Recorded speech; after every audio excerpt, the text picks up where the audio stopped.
खबर यह भी है कि अखिलेश यादव जी ने यह कहा था कि भाई गांधी परिवार से कोई न कोई मैदान में होना चाहिए। और लोग ये भी कह रहे, जो रणनीतिकार है, जो यूपी के जानकार कह रहे हैं कि भाई ये भी एक बड़ी वजह थी कि राहुल गांधी को आना पड़ा रायबरेली। लेकिन अमेठी सीट को छोड़ना, और जिस तरीके से बीजेपी हमलावर है, आपके साथी हैं, क्या पक्ष है आपका?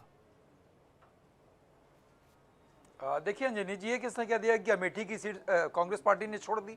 अच्छा, राहुल ये गांधी ने दोनों छोड़ी है, सीटें जो राहुल इंडिया गांधी। अलायंस में कांग्रेस पार्टी के नहीं, राहुल गांधी जी ने, राहुल गांधी बगल में लड़ रहे हैं, रायबरेली की सीट से राहुल गांधी लड़ रहे हैं। और केएल शर्मा जी साई की तरीके से इस परिवार के साथ रहे हैं, सोनिया गांधी जी के जो है वो प्रतिनिधि भी हैं और लगातार उनके साथ रहे हैं, वहां एक एक घर गए हैं वो। तो केएल शर्मा जी से ही कहीं हारने जा रही हैं स्मृति ईरानी जी, और केएल शर्मा जी से उनको हार का डर सता रहा है। और देखिए, ये दोनों लोग रायबरेली से राहुल गांधी जी लड़ रहे हैं, और इसका प्रभाव ये सही है कि कांग्रेस पार्टी से हमारा अलायंस है। और आदरणीय अखिलेश यादव जी ने कहा था कि भाई अगर आप लड़ोगे तो एक अच्छा मैसेज जाएगा, तो उन्होंने उनकी बात मानी और निश्चित रूप से वो जो है रायबरेली से चुनाव लड़ रहे हैं। अभी तो बहुत से मीडिया चैनल वाले ये बोल रहे थे, या बहुत से भारतीय जनता पार्टी के लोग बोल रहे थे कि राहुल गांधी ने यहाँ से मैदान छोड़ दिया, उत्तर प्रदेश से नहीं लड़ेंगे, वो वायनाड से सीट से लड़ गए, अब इनके पास कुछ कहने के लिए है नहीं। ये अपनी इज्जत और अपनी हार बचा लें, जीत यही बहुत बड़ी बात है। ये लोग खुद हारने जा रहे हैं। लेकिन और इन दो सीटों पे आपके साथी को दीपक जी, स्मृति ईरानी चैलेंज कर रही थी,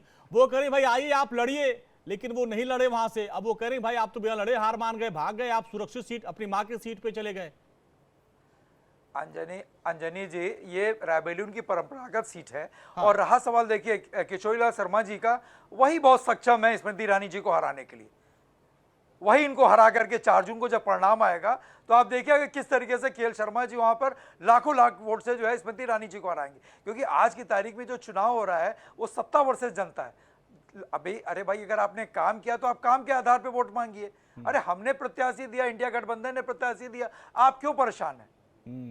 अगर आप अपने काम के आधार पर जाइए, लोगों से वोट मांगिए और वोट की अपील करिए लोगों से। ये देखिए, ये लोग खुद कहीं ना कहीं हताश और निराश हैं। इनको लग रहा था कि राहुल गांधी जी यहाँ से लड़ेंगे नहीं। अरे कोई लड़ेगा वहां से, इंडिया ब्लॉक जीतेगा, इंडिया गठबंधन के लोग जीतेंगे वहां से। और ना सिर्फ रायबरेली, अमेठी, बल्कि हम तो समझते हैं कि उत्तर प्रदेश आपको लगता है कि जो इंटरनल सर्वे करवाया गया था उसमें अमेठी में 50-50% लग रहा था और रायबरेली में जीत की उम्मीद थी राहुल गांधी की, इसलिए उन्होंने रायबरेली चुना। और अंत तक, यानी कल रात तक यही बहस होती रही कि क्या होगा क्या होगा। वहां पे पोस्टर लग गए और आखिर में नामांकन करने रायबरेली पहुंच जाते हैं।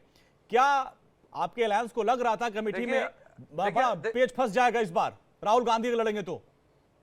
देखिए नहीं, देखिए Anjani ji, exit survey is not exact survey. और सर्वे जो होता है उसके आधार, अभी आप देखिएगा बहुत ज़्यादा दिन नहीं बचे, मुझे लगता है 1 महीना बचा है। 1 महीने बाद आपको चुनाव परिणाम आ जाएंगे और अब जब गिनती वहां से शुरू होगी, केएल शर्मा जी भी जीतेंगे और राहुल गांधी जी भी बहुत लंबे मार्जिन से जीतने जा रहे हैं वहां पे।